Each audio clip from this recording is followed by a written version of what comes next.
चबाने के लिए है जरूरत प्रेम की, भगवान पाने के लिए है जरूरत प्रेम की, भगवान पाने के लिए। प्रेम से कीर्तन करो तुम्हें, प्रेम से कीर्तन करो तुम, प्रेम से कीर्तन करो तुम्हें, प्रेम से कीर्तन करो तुम, हरि जाने के लिए ये जरूरत प्रेम की, भगवान पाने के लिए है जरूरत प्रेम की, भगवान पाने के लिए।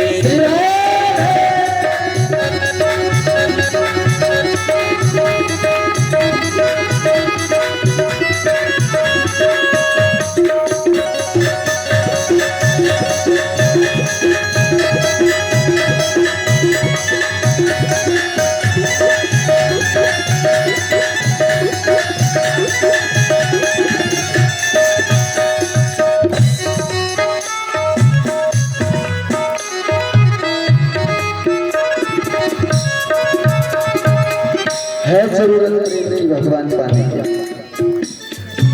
पोथी पढ़ पढ़ जग मुआ पंडित भया न को, पोथी पढ़ पढ़ जग मुआ पंडित भया न कोय, और ढाई आखर प्रेम का पढ़े सो पंडित हो। जिसके पास प्रेम की भाषा आ गई ना, उसके लिए जीवन सरल, और जिसके पास प्रेम की भाषा नहीं है, उसके पास चाहे कोई सी भी भाषा हो, वो अज्ञानी। संसार प्रेम से चलता है। प्रेम है तो संसार है, अगर क्रोध है तो संसार नहीं है, दुख है।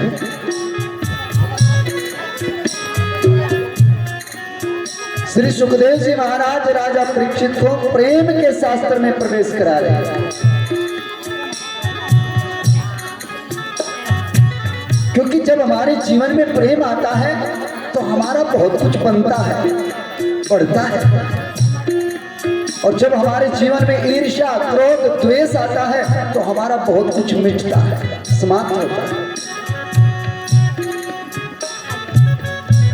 जीवन में प्रेम हो। भागवत जी हमें सिखाएगी प्रेम क्या है।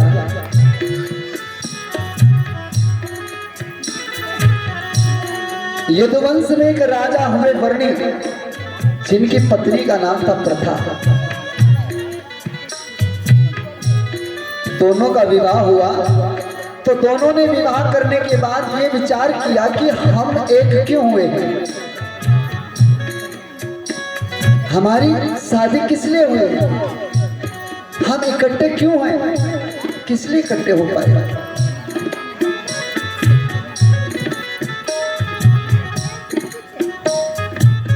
क्या संतान प्राप्ति के लिए विवाह होते हैं? संतान प्राप्ति के लिए विवाह नहीं होते। अगर विवाह ना हो संतान तो तब भी हो सकती है, ये तो प्राकृतिक घटना है। लेकिन ये जो शादी, ये जो विवाह का बंधन बनाया है ऋषियों ने, ये इसलिए बनाया है ताकि दो पवित्र आत्मा मिलकर के एक गृहस्थ जीवन को सुखमय बना सके, एक घर को घर बना सके।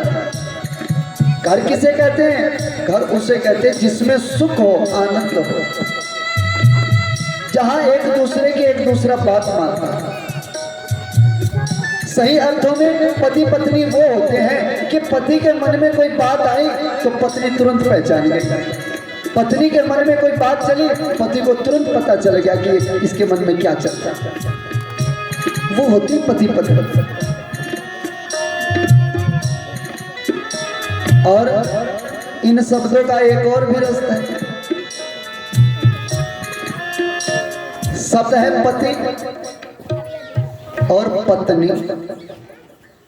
अब पत्नी शब्द से एक और भी बात चलती है, कुछ माताएं ऐसी हैं घर में, उनसे कुछ भी पूछो ये चीज है घर में, बोले पता नहीं, पता नहीं। चाहे घर में ही रखा सामान, लेकिन उनको आदत है, उनसे पूछो कि मेरे कपड़े रखे थे यहाँ कहाँ है, पता नहीं। वो पत्नी है। लेकिन ऐसे पति पत्नी में सुख नहीं मिलता। ये समझौते तो हो सकते हैं कि हाँ आप साथ साथ रहना है, जैसे गाड़ी के पहिए चलेंगे तो साथ साथ, पर मिलेंगे कभी नहीं। तन का मिलना कोई मिलना नहीं होता, मिलन होता है मन का। जिनके मनों का मिलन हो गया उनका तो जीवन ही बदल गया, उनके जीवन का सार ही बदल जाता, उनके जीवन का उद्देश्य बदल जाता। भागवत कहते हैं कि हमें अपने तन का नहीं, अपने मन का मेल करना है। तन तो न जाने कितनी बार हमारे बिगड़ते रहते हैं, पर मन हमारा अगर एक बार सही राह पर चल गया ना तो फिर कभी बिगड़ेगा ही नहीं। दोनों पति पत्नियों ने शादी की, राजा वर्णी और प्रथा दोनों ने विचार किया हमें क्या करना चाहिए। तो दोनों ने कहा देखो दुनिया में बार बार आते हैं, पैदा होते हैं, जन्म लेते हैं, मरते हैं, फिर पैदा होते हैं, फिर बढ़ते हैं, फिर मरते हैं, बस यही काम चल रहा है। कुछ इससे अलग भी होना चाहिए। क्या इस बार हम दोनों एक हुए हैं तो हम भगवान से प्रार्थना करें कि हे प्रभु आप ही हमारे घर में पुत्र बन के प्रकट हो, आप हमारे घर में आओ। अब महाराज प्रभु की लीला है, 12 साल कठोर तप किया दोनों ने, राजा वर्णी और प्रथा। 12 साल तप किया और 12 साल के बाद भगवान ने आकाशवाणी के द्वारा पूछा तुम लोग इतना कठिन तप क्यों कर रहे हैं, तुम्हारी इच्छा क्या है। भजन तो हम भी करते हैं, पर हम तो 1-2 महीने में अगर कुछ बात बनी, ठीक नहीं बनी तो दूसरा मंत्र देखेंगे। साल 2 साल तक अगर कुछ लाभ मिल रहा है तो ठीक है, नहीं तो ये गुरु बदलो, इसमें कुछ नहीं, दूसरा गुरु देखते हैं ताकि लाभ मिले। छोटी छोटी सी साधनाएं करते हैं, छोटी छोटी सी साधनाओं से कभी कभी लाभ मिलता है, कभी नहीं मिलता है।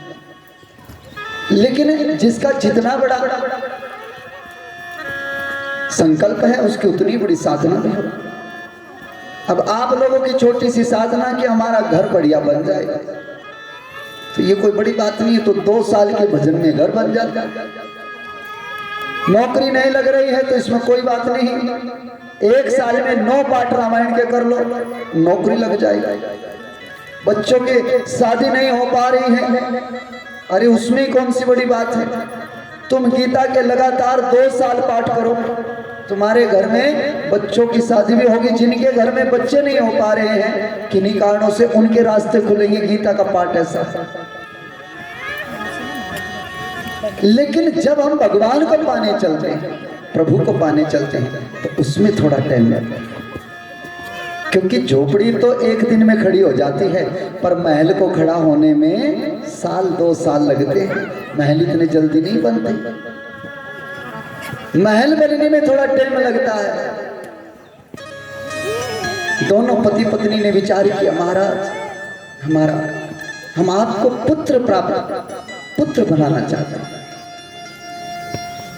भगवान ने कहा इस जन्म में तो संभव है, हाँ भजन करते रहो। जब तुम अगली बार संसार में आओगे तो मैं तुम्हारे गर्भ से संसार में अवतरित हूं। 12 साल के भजन के बाद भगवान की आवाज हुई। वही राजा वर्णी और प्रथा अगले जन्म में वसुदेव और देवकी बने। 12 साल जेल में रहे तो भगवान का एक बार दर्शन हुआ, फिर गोकुल छोड़ दिया। उसके बाद 11 साल फिर उसी जेल के अंदर पड़े रहे, भजन करते रहे, तब जाकर के 11 साल के बाद प्रभु के साथ मेल हुआ, उनका दर्शन हुआ, उनका प्रेम मिला। कितने साल हो गए? अगर साधना के स्तर से देखा जाए तो 12 साल पहले जन्म के, 12 साल जेल के पुत्र पैदा होने तक के, और 11 साल बाद 55 साल की कठिन साधना, अखंड साधना, जिसमें कुछ और काम नहीं है, बस भजन ही करना है, कुछ और काम नहीं करना, बस भजन करना है। 55 साल की साधना से हम प्रभु का साथ पाते हैं। करो और पाओ। लेकिन अगर हम विचार करें तो महाराज 55 साल की तो उम्र अब सारी है, 50-55 साल में तो फिर अटैक होना है, आगे कौन जिए? अब तो मृत्यु की भी दिशा हो गई है। अगर कोई 40 साल से 50-55 साल तक मर गया अटैक में, ठीक नहीं तो फिर कैंसर में मरेगा।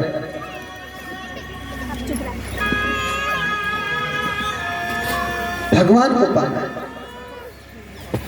वही राजा वर्णी प्रथा वसुदेव देव की बनी। ये मथुरा के राजा महाराज उग्रसेन का भाई है देवक, उसकी बेटी देवकी। महाराज उग्रसेन का बेटा है कंस। कंस का एक अर्थ है कलह। कुछ घर ऐसे होते हैं जिन घरों से कलह निकलती नहीं। जिन घरों से कलह नहीं निकलती उन घरों में भगवान जी नहीं आते, उन घरों में भगवान का भजन नहीं होता। अपने घरों को कंस से मुक्त करो। अच्छा, एक बात और भी है, ये कंस डरता भी है कहीं भगवान आ भी ना जाए, इसे ये कंस परेशान रहता है, ये नहीं चाहता कन्हैया आ जाए। और जबकि दोनों की राशि एक, कृष्ण और कंस, राम और राम, एक ही राशि में युद्ध हो रहा है, अलग अलग नहीं है। देवकी,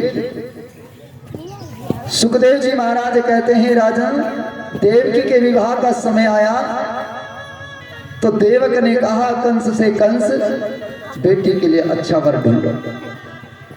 तो कंस है तो राक्षस, पापाचारी है, पर जब अपनी बहन का विवाह करने का नंबर आया तो उस समय का सबसे सत्यवादी राजा वसुदेव को चुना।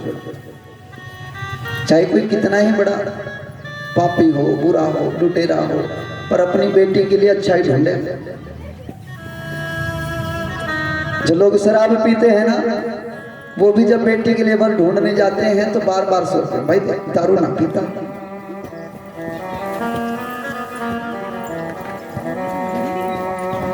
लोगों के भाव भी बड़े निराले। एक आदमी कह रहा है महाराज जी खाते पीते घर का बच्चा बताओ, बेटी का ब्याह करना है, कोई ऐसा जाकर बताओ खाते पीते घर का। हमने पूछा भाई कोई शर्त? बोले जी पीता खाता ना हो, लेकिन ध्यान रखना खाते पीते घर का तो पीता खाता ही मिलेगा। बोले बाकी बिहारी लाल की इधर मेरी कथा चल रही थी, वहां का जिक्र है। ये बड़ौद की तरफ जाट लोग हैं, बड़े तेज आदमी होते हैं। वहां किसी ने पूछ लिया जी महाराज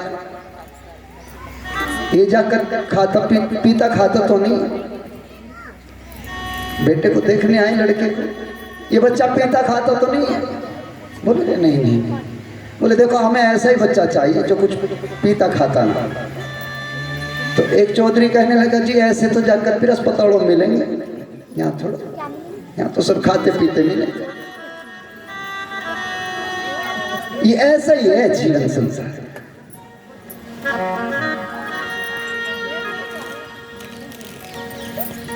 एक बेटी को देखने के लिए कुछ लोग गए। आज लोग इंची टेप लेके घूमते हैं, बेटी कितनी लंबी है, कितनी पढ़ी लिखी। गए और बेटी के पिता बार बार कितनी बार रिश्ते टूट जाते थे, बात नहीं बनती थी, तो गुरुजी के पास में गुरुजी आप कुछ कृपा करो ताकि बहुत अच्छा रिश्ता है बेटी का, बात बन जाए। गुरु जी कहने घबराओ नहीं, हम तुम्हारे साथ चल, बात बनी। गुरु जी जाके बैठ गए। गुरु जी सत्संग करते और समझाया करते थे बच्चों को, भैया अच्छे संस्कार देते। अब ये जब बेटी को देखने के लिए आते हैं तो कोई एक दो तो आता नहीं है, पूरा कुंबा, मामा, फूफा, बुआ, बहने, जीजा, मामी, ताई, चाचा, सब रल मिल कर। अब सामने बेटी बैठी, लड़की वाले बैठे और सब बैठे हो तो लड़की से सब प्रश्न करते हैं। माँ ने पूछा, बेटी खाना बना लेती हो? जी। बुआ ने पूछ लिया, हलवा भी बनाना आता है? जी। ननद ने पूछ लिया, स्वेटर बुनना आता है आपको? आता है। अब सब लोग पूछ रहे हैं, किसी ने पढ़ाई कहाँ तक पढ़ी? बीए की है, इंटर की है? जी बीए की। ठीक ठीक। तो सबने सब कुछ पूछ लिया। अब जब सबने पूछ लिया तो बाद में मामा ने लड़के से, हाँ तुम भी पूछो। अब जो कुछ पूछना था वो तो सबने पूछ लिया। अब वो क्या पूछे बेचारा, उसे और तो कुछ समझ में नहीं आया। उसने कहा नाचना आता है? वो मुझको कहने लगी, हाँ जी आता है, आता है। चलो ठीक है, फिर हम पता भेज देंगे और घर सलाह करके बता देंगे, पता भेज देंगे। पता भेजने का मतलब तो यही है कि बस इनकार है। अगर हाँ होती तो वहीं पुचकार देते, लेकिन पता भेजने का मतलब कि हमारी इनकार हमें पसंद नहीं आई। वो लड़की कहने लगी, आपने कुल मिला के 28-30 सवाल पूछे, एक मैं भी पूछ लूं? लड़के की माँ ने कहा, सवाल किससे? किसे पूछ लूं? बोले इन्हीं से जिनसे विवाह करना है, इन्हीं से पूछ लूं। अब वो घबराया, मुझसे क्या सवाल पूछना? क्यों? आपने भी तो पूछा, मैं भी पूछ लूं। आपने 20-30 सवाल पूछे, मैं तो एक ही पूछ रही हूँ। अब लड़का घबराया, घबरा करके कहना, अच्छा चलो पूछो पूछो, क्या क्या पूछना? बोले आपको तबला बजाना आता है? उसने कहा तबला? मैं इंजीनियर हूँ, तबला क्या काम? बोले क्यों? जब मैं नाचूंगी तबला का तेरा बाप बजाओगे? बेफालतू के सवाल पूछते हो। अरे तुम क्या मुझे रिजेक्ट करोगे? चलो मैं ही तुम्हें रिजेक्ट करती हूँ, तुम मेरे लायक नहीं हो। तुम एक भी काम नहीं जानते, मैं तुम्हारे सब काम जानते हूँ, तुम मेरा एक नहीं जानते, मैं ही तुम्हें रिजेक्ट करती हूँ। महात्मा ने ताड़ी बजाई, बोले धन्य है मेरे भारत की बेटी जो अपने संकल्प से मजबूत रहती हैं और बेटी को कभी कम नहीं समझना चाहिए। बेटी तो वो होती है जो घर की इज्जत को बढ़ाया करती है। महाराज वसुदेव और देवकी का बड़ा भव्य विवाह किया महाराज कंस ने। जब विदाई लेकर के बहन को विदा करने के लिए जा रहे थे तो महाराज उस समय में आकाशवाणी हुई, अरे कंस, जिस बहन को तू इतने प्रेम से विदा कर रहा है, इसी देवकी की 8वीं संतान से तेरी मृत्यु का कारण बने। अब महाराज जैसे ही कंस ने सुनी देवकी की 8वीं संतान से मेरी मृत्यु है, तो तलवार निकाला, केस पकड़ करके खींचे, मारने लगे। वसुदेव जी ने तुरंत हाथ पकड़ा, महाराज क्या कर रहे हैं? अरे अभी तो ये शादी हुई है, आप इसे मार रहे हो? कंस ने कहा आपको सुनाई नहीं दिया, देवकी की 8वीं संतान से मेरी मृत्यु हो गई। वसुदेव जी कहने लगे, महाराज 8 से पहले तो 7 और भी होंगे, इस प्रकार तो आप 9 हत्याओं के दोषी हो जाओगे। अगर आपको एक संतान से भय है तो मैं वो संतान आपको खुद दे देना। तो देवकी को मत मारो, छोड़ दिया। सुखदेव जी महाराज कहते हैं घर आए तो चित्त पर वो बात चढ़ गई, देवकी की 8वीं संतान से मेरी मृत्यु। मृत्यु दिखाई देने लगी। चले चले एक रोज रास्ते में नारद जी मिल गए, बैठे थे नारद जी के पास। महाराज थोड़ा अपनी पोथी पत्री खोल के दिखाओ। क्या हुआ? अरे मेरी मृत्यु सामने आ गई है, मुझे बताओ मुझे मारने वाला कैसा होगा? नारद जी बोले वो तो काला काला होगा, वो तो काला काला होगा, बच के रहना। अब इतना सुनते ही कंस, जहां भी काला काला दिखाई दे वही मेरा दुश्मन। अगर कहीं दाल में काला चीरा भी मिल जाए ना तो दाल को फेंक दे, आई मेरा दुश्मन है। इसलिए काली का इतना चिंतन किया कि हर जगह जहां भी अगर कहीं रोशनी में अंधेरा दिखाई दे जाए, ये रहा मेरा दुश्मन।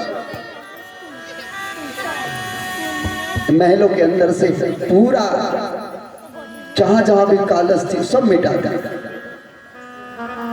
बाहर की कालस तो मिटा रही पर भीतर की कालस नहीं मिटा रही। भीतर कालस भरी पड़ी है, बाहर की मिटाने की कोशिश में।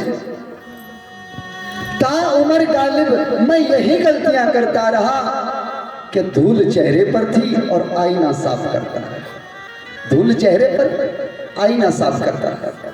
आईने पे थोड़ा ही धूल थी। हम सब यही करते हैं। हम संसार में बाहर की बुराइयां मिटाते रहते हैं, बाहर की कालक को हटाने की कोशिश में लगे रहते हैं, पर भीतर की कालक कभी नहीं मिटाते। जबकि मिटानी चाहिए भीतर की। अगर भीतर की मिट गई तो बाहर की कालक तो खुद ब खुद चली जाएगी।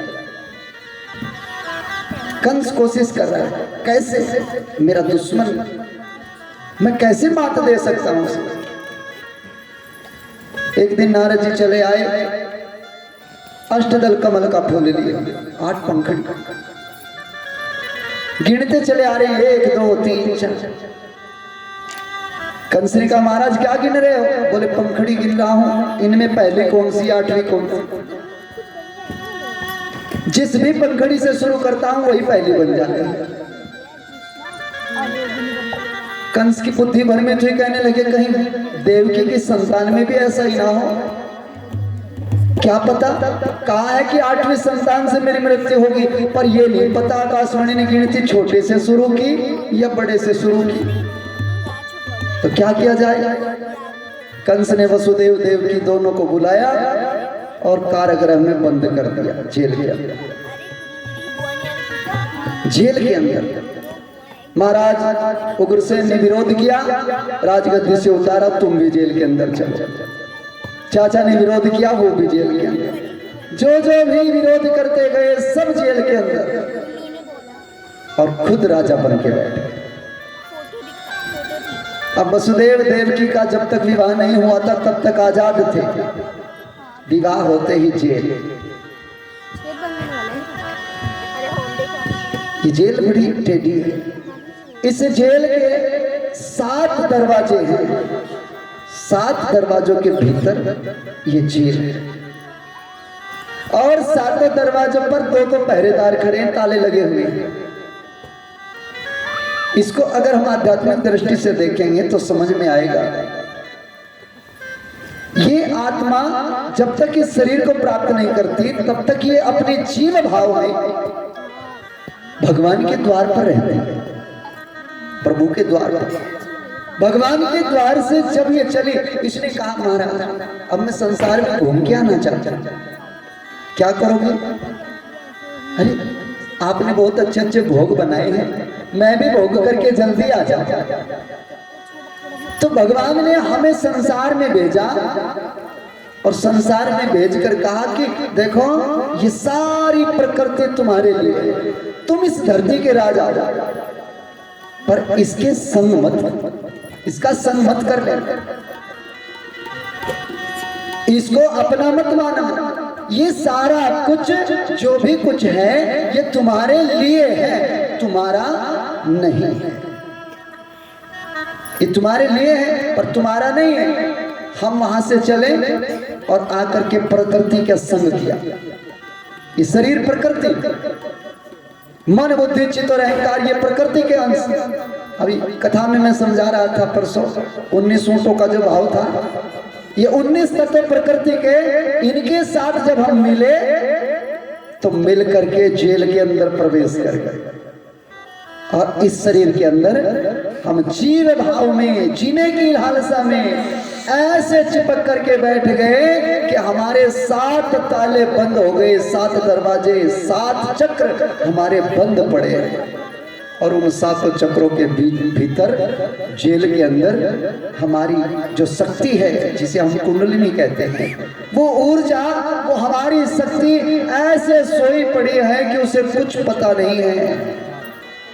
उस ऊर्जा को जागृत करना है, उस ऊर्जा को इकट्ठा करना है, उस ऊर्जा को हमने समृद्धमान शक्तिशाली बनाना है।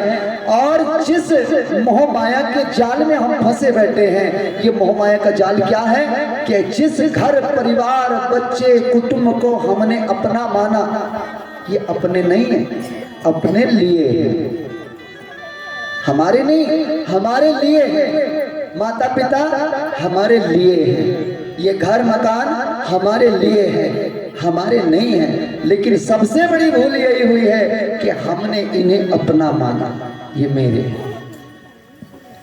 कैसे? एक छोटी सी कथा से समझ में आएगा। बाली का वध हुआ तो चौमासा चल गया। महाराज भगवान श्री राम ने सुग्रीव से कहा, एक काम करो, तुम अपने घर की व्यवस्था बनाओ, उसके बाद सीता की खोज करना। तो 1 महीने के लिए घर की व्यवस्था बनाने के लिए गए थे, पर 4 महीने बीत गए, लौट के वापस ना। भगवान श्री राम लक्ष्मण से एक दिन कहने लगे, लखन जी, सुग्रीव तो भूल गया, एक काम करो, तुम आज जाओ उसके पास और उसे जाके समझाओ कि जिस बाण से मैंने बाली को मारा था, वो बाण मेरे तरकस में आज भी रखा है, भूल मत जाओ। उसे समझाओ, अगर उसने हमारे काम को बिसरा दिया तो कल उसे मार डालूंगा। लक्ष्मण जी कहने लगे, महाराज आपको क्रोध आ रहा है क्या? राम जी बोले, अवश्य क्रोध आ रहा है, तभी तो कह रहा हूं। बोले, महाराज एक बात है, अगर क्रोध ही करना था तो पहले हमसे पूछ लेते क्रोध क्या आचार्य, तो हमें क्रोध कैसे किया जाता, क्यों, कुछ गलती हो गई? बोले, महाराज दुनिया में पहली बार ऐसा क्रोध देखा कि क्रोध आवे आज पर मारेंगे कल। जगत में ऐसा क्रोध पहली बार, आवे आज पर मारेंगे कल। राम जी कहने लगे, देखो लक्ष्मण, क्रोध की गति बड़ी गहन होती है। अगर जीवन में क्रोध आए तो उसे सदा तल पे ही डालना चाहिए। घर में अगर कभी किसी बात पर लड़ाई बच जाए, सास बहू की लड़ाई हो जाए, तो झट से बोले, मैया आज रहने दो, ये लड़ाई कल करेंगे, आज नहीं, कल पे छोड़। कहीं भाई भाई की 2 बात हो जाए तो भैया अरे आज तो रहने दो, ये आज ठीक नहीं है, मुहूर्त नहीं है, आज कल लड़ेंगे। कल पर जाते ही लड़ाई समाप्त हो जाती है, क्योंकि लड़ाई तो उस गुस्से पर है ना जो उसी समय आया होगा। लक्ष्मण जी कहने लगे, भैया ये तुम्हारा भाव है, तुम जानो, पर हम तो अभी जाएंगे। अब लक्ष्मण जी हैं काल के प्रतीक, शेषनाग के अवतार। लक्ष्मण जी चले हैं, काल चला है, भेजा किसने? भगवान ने। संसार के प्राणियों के ऊपर काल बरसने वाला है और भेजने वाला कौन? भगवान।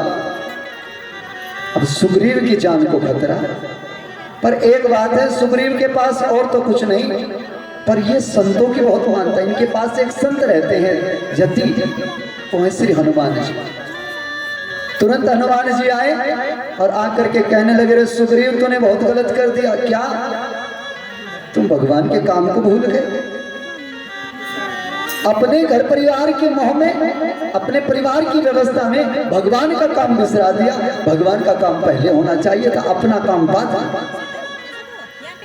वो देखो लक्ष्मण तुम्हें मारने आ रहा। अब सुग्रीव घबराया, हाथ जोड़ के कहने लगे महाराज अब तो आप ही मेरी रक्षा कर सकते हैं। हनुमान जी बोले मैं क्यों करूंगा? अरे महाराज आप ही तो हैं रखवाले। दुनिया कहती है राम द्वारे तुम रखवाले, आप रखवाले रक्षक हैं, आप सबकी रक्षा करते हैं, मेरी भी करो।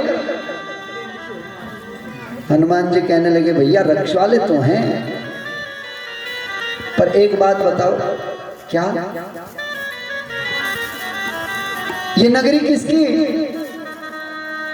सुग्रीव ने कहा महाराज ये हमारी नगरी है। ये घर किसका? बोले मेरा। ये बच्चे किसके? बोले मेरे।